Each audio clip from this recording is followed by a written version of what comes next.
नमस्कार दोस्तों, आप सभी का बहुत बहुत स्वागत है आपके अपने यूट्यूब चैनल इजी इन्वेस्टिंग में। तो दोस्तों, आज के इस वीडियो में हम बात करेंगे कॉपर के बारे में, क्योंकि दोस्तों बीते कई दिनों से कॉपर को लेकर के कई सारे कमेंट्स आए हैं लोगों के। और मेनली उसमें क्वेश्चन नहीं था कि कॉपर का ईटीएफ मार्केट में है या फिर नहीं, और कैसे हम आज की डेट में कॉपर में निवेश कर सकते हैं, तो यही जानेंगे। और कॉपर से रिलेटेड लोगों के ऐसे कमेंट्स आने की जो मेन वजह है वो ये है कि बीते कुछ दिनों से कॉपर में काफ़ी ज़्यादा तेज़ी देखने को मिल रही है। तो जानेंगे इस वीडियो में कि कॉपर में इस समय तेज़ी क्यों इतनी ज़्यादा आती हुई देखने को मिल रही है, और इंडियन स्टॉक मार्केट में आप कैसे कॉपर में निवेश कर सकते हैं। और लास्ट में ये भी जानेंगे कि मात्र 10 रुपये से आप कैसे कॉपर में निवेश कर सकते हैं। तो सारा कुछ डिस्कस करेंगे, तो वीडियो के आखिर तक बने रहिएगा। तो चलिए वीडियो को शुरू करते हैं।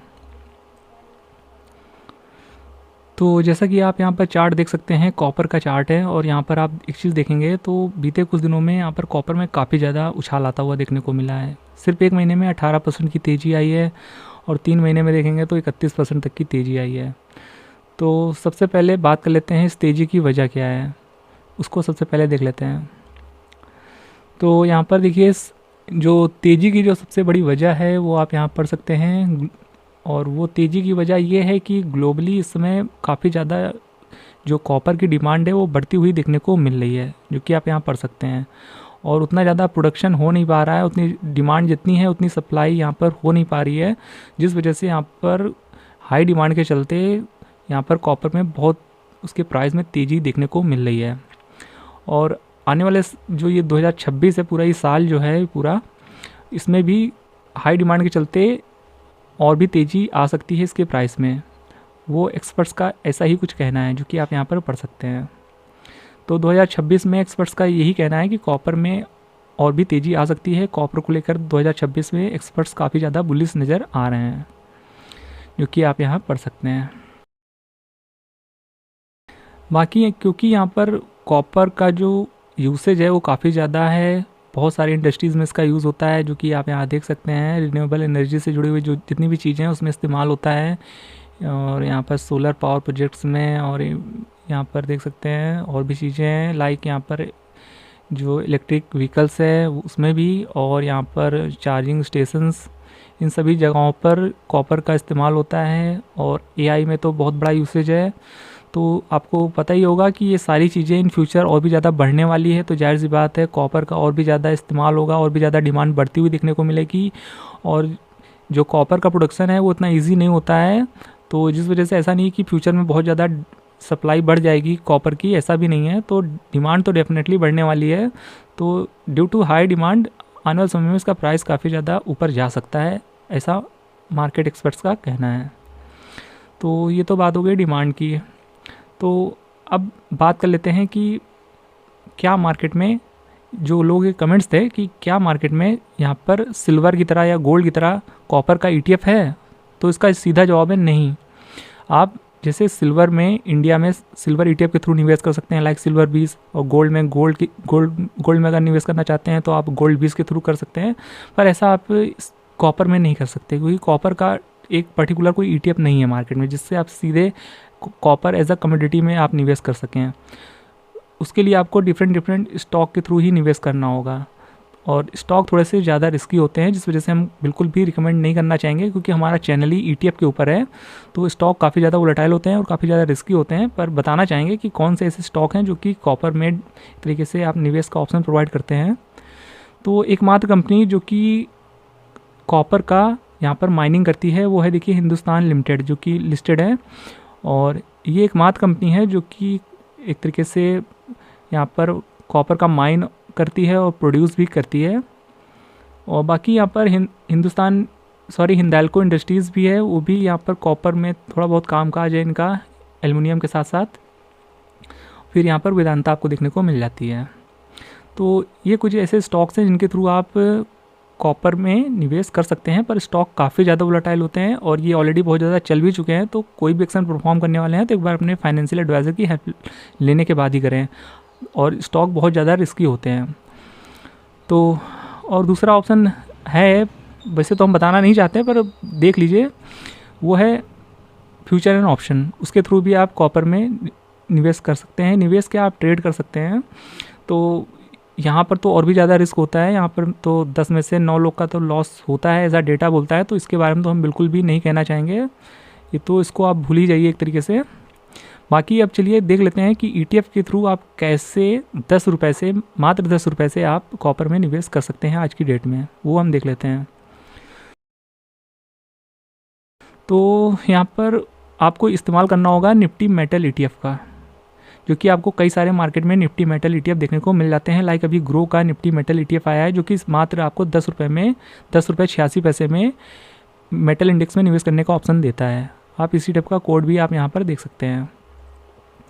और दूसरा ETF ICICI प्रूडेंशियल का निफ्टी मेटल ETF, और ये 11 रुपये 48 पैसे का है। ये भी निफ्टी मेटल इंडेक्स को ही ट्रैक करता है। तो इसमें देखिए एक तरीके से इंडियन स्टॉक मार्केट की टॉप 15 मेटल कंपनीज देखने को मिल जाती है, और इसने काफ़ी अच्छा रिटर्न भी निकाल के दिया है। बीते एक साल में 31% तक का रिटर्न निकाल के दिया है, क्योंकि बीते एक साल से मेटल सेक्टर काफ़ी अच्छा परफॉर्म कर रहा है। और यहाँ पर देखिए बहुत सारे मेटल स्टॉक्स हैं। यहाँ पर सिर्फ कॉपर का वेटेज बहुत ज़्यादा नहीं है, ये भी हम आपको बताना चाहेंगे, वो भी हम आपको शो भी करेंगे। पर यहाँ पर आपने एक चीज़ नोटिस किया होगा कि जब जब आपको कॉपर में तेज़ी आती हुई देखने को मिलती है, उस दिन निफ्टी मेटल अच्छा परफॉर्म करता है। आपने ये चीज़ नोटिस किया होगा, और रिटर्न भी अच्छे मिले हैं, क्योंकि ओवरऑल जो मेटल सेक्टर है उसने अच्छा परफॉर्म किया है बीते एक साल में। तो जिस वजह से मेटल इंडेक्स भी अच्छा रिटर्न दिया है बीते एक साल में। और देखिए हम आपको सारी चीज़ें क्लियर करके बताना चाहेंगे। हम आपको सिर्फ पॉजिटिव चीज़ नहीं दिखाएंगे, निगेटिव चीज़ भी आपको बताना चाहेंगे, और वो बताना हमारा काम है। देखिए दोनों ही चीज़ें आपको बताना ज़रूरी होता है, आपको समझना भी ज़रूरी होता है।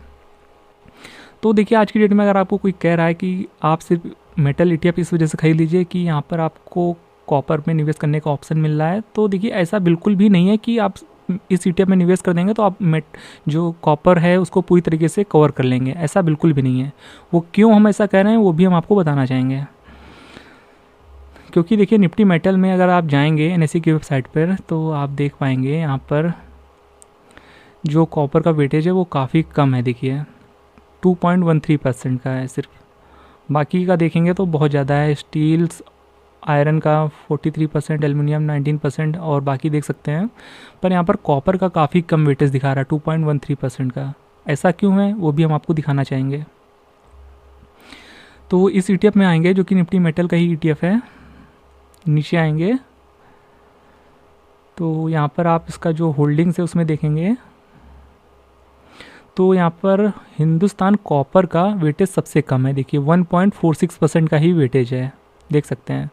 जो कि एकमात्र कंपनी है जो कि कॉपर का यहाँ पर प्रोडक्शन करती है, माइनिंग करती है, और उसका वेटेज इतना कम है। देखिए सिर्फ एकमात्र कंपनी है जो कि माइनिंग करती है कॉपर का, और उसका वेटेज सबसे कम रखा गया है, जिस वजह से यहाँ पर इतना कम वेटेज है, जो कि हमने आपको यहाँ पर दिखाया कॉपर का। तो आप सिर्फ इस वजह से निवेश मत कर दीजिएगा इस ETF में कि यहाँ पर आपको कॉपर में निवेश करने का ऑप्शन मिल जाता है। अगर आपको कोई ऐसा कह रहा है तो एक बार आप अपने तरफ से विचार जरूर कर दिएगा इस बात पर। बाकी यहाँ पर वेदांता और हिंदाल्को का हिंदाल्को इंडस्ट्रीज़ का वेटेज ठीक ठाक है। वेदांता का 12% है और हिंदाल्को का 15-16% के आसपास है।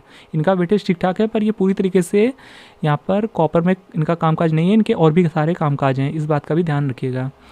तो हाँ, इस ETF के थ्रू आप कॉपर में निवेश जरूर कर सकते हैं, पर बहुत ज़्यादा वेटेज आपको कॉपर में नहीं मिलेगा। इस चीज़ का आपको ध्यान रखना है। दूसरा एक चीज़ आपको और भी ध्यान रखना है कि जो ये निफ्टी मेटल ETF में अगर आप निवेश करने वाले हैं तो ये बहुत ज़्यादा ऑलरेडी चल चुका है। एक तरफा रैली की बात की जाए तो वो हम आपको दिखाना चाहेंगे। तो एक तरफा ये 45% की तेज़ी ऑलरेडी दिखा चुका है विद इन अ ईयर, एक तरीके से कह सकते हैं। और अब ये अपने ऑल टाइम हाई पे है। तो एक तरफा तेज़ी 45% आ चुकी है, जो कि रैली अगर आपने मिस कर दी है और अब अगर आप बाय कर रहे हैं तो थोड़ा सा रिस्क बढ़ जाता है, क्योंकि ऑलरेडी एक तरफा की तेज़ी इतनी आ चुकी है और यहाँ पर आप लाइफ हाई में बाय कर रहे हैं। इस बात का आपको ध्यान रखना है। तो थोड़ा सा प्रॉपर रिस्क मैनेजमेंट के साथ ही आपको एक्शन परफॉर्म करिएगा, और कोई भी एक्शन परफॉर्म करने से पहले एक बार अपने फाइनेंशियल एडवाइज़र की हेल्प ज़रूर लीजिएगा, क्योंकि ये वीडियो सिर्फ आपके लिए एजुकेशनल पर्पज़ के लिए है। तो यहाँ पर कोई भी बाइंग या सेलिंग की रिकमेंडेशन नहीं है। कोई भी एक्शन परफॉर्म करें अपने फाइनेंशियल एडवाइज़र की हेल्प लेने के बाद ही करें।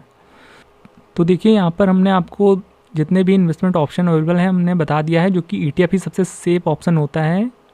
वो आपकी चॉइस है, वैसे आप कहाँ निवेश करना चाहते हैं और किस तरीके से निवेश करना चाहते हैं। वैसे सबसे सेफ ऑप्शन तो आपके पास ETF का ही है। बाकी यहाँ पर आने वाले समय में जो कॉपर का जो डिमांड है वो काफ़ी ज़्यादा बढ़ सकता है, और कॉपर को तो यहाँ तक ये भी कहा जा रहा है कि आने वाले समय का ये सिल्वर भी हो सकता है। तो आपकी क्या राय है इस बात को लेकर के कि क्या आने वाले समय में कॉपर एक तरीके से सिल्वर की जगह ले सकता है, सिल्वर जैसा प्राइस पा सकता है या फिर नहीं? आप अपने व्यूज़ और जवाब कमेंट बॉक्स में जरूर बताइएगा। बाकी ये वीडियो इन्फॉर्मेटिव लगा हो, कुछ नया जानने को मिला हो तो वीडियो को लाइक ज़रूर कर दीजिएगा, और चैनल पे अगर आप पहली बार विजिट कर रहे हैं तो चैनल को सब्सक्राइब करना बिल्कुल भी मत भूलिएगा। तो फिर मिलते हैं नेक्स्ट वीडियो में, तब तक के लिए गुड बाय।